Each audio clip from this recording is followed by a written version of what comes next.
Hello, everyone. This question is on time and work. The question says that John takes 12 more days than Smith to build a wall, right? So basically, Smith and John build a wall, and Smith takes some days to build the wall working alone, and John takes 12 more days than Smith to build the wall.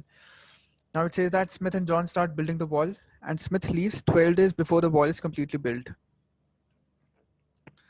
So basically, they work together for some days, which is not given. The number of days is not given.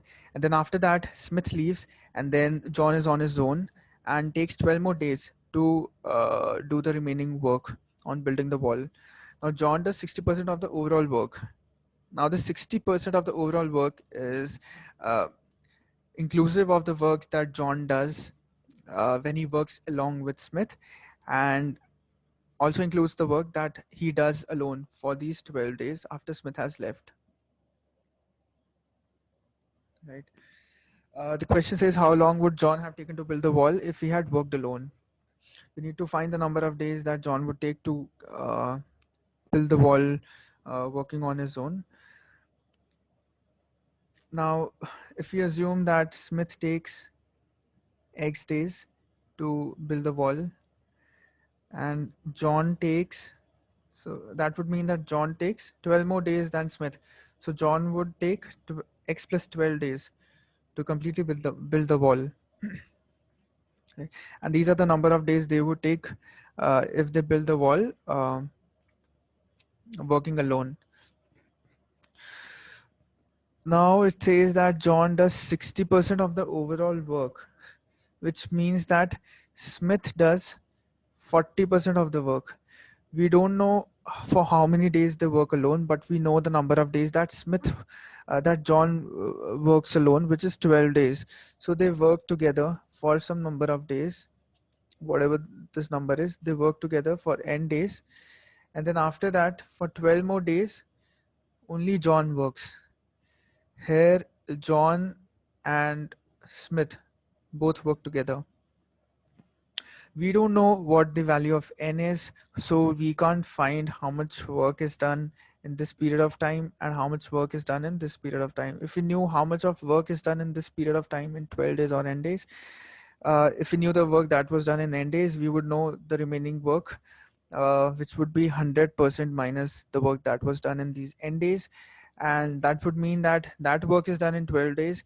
So we could have found the number of days it would take to do 100% of work by John. But n is not given, so we can't find the number of days, the percentage of work that is done in these number of days. We also don't know the value of x, so that is uh, another variable that is not given. But what we can deduce from this is that since John does 60% of the overall work, he does 60% of the overall work during the whole duration. In this whole duration, the remaining 40% is done by Smith. So we know that the work that is done by Smith in these n days is 40%, right? Since we know that Smith does all of the work in x days, we so this means that the number of days that Smith would take to do 40% of the work would be 0.4x. Smith does 100% of the work in x days. He would do 40% of the work in 0.4x days, right? So this means that the value of n is 0.4x.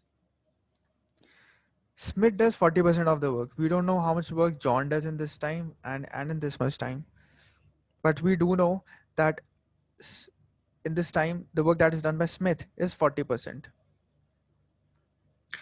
So the number of days over here is 0.4x. Now in one day, Smith would do 1 by x work. John would do 1 upon x plus 12 times of the work, right? So basically in 0.4x days, John would do 1 upon x plus 12 into 0.4x, this much work. And the work that he would do in 12 days would be 1 upon x plus 12. 1 upon x plus 12 is the work that John does in one day. And in 12 days, he would do 1 upon x plus 12 into 12. So this is the total work that is done by John, which is in 0.4x plus 12 days. and this total work is equal to 60% of the work, which is 0.6. Right. So if we solve this equation, we get 0.4x plus 12 is equal to x plus 12 into 0.6. Right. This gives us 0.2x is equal to zero point 0.4 into 12, which is 4.8. So x is equal to 24. Now we want to find the number of days that John would take to build the wall. John would take x plus 12 days. So he would take 24 plus x, 24 plus 12, which is 36 days. So 36 is the total number of days that John would take. So the basic idea behind this question is to deduce from this line, from this statement, that since 60% of the work is done by John, 40% of the work is done by Smith, right? And so we can find the number of days that is taken by, I mean, the number of days that they, for which they work together, which would be 0.4x. And then we just form this equation that 0.4x plus 12 is the total number of days that uh, John works for, and in each day he would do 1 by x plus 12 of work. So the total work that he would do would be this, and that is equal to 60% of the work, that is 0.6. So this is how this question is done.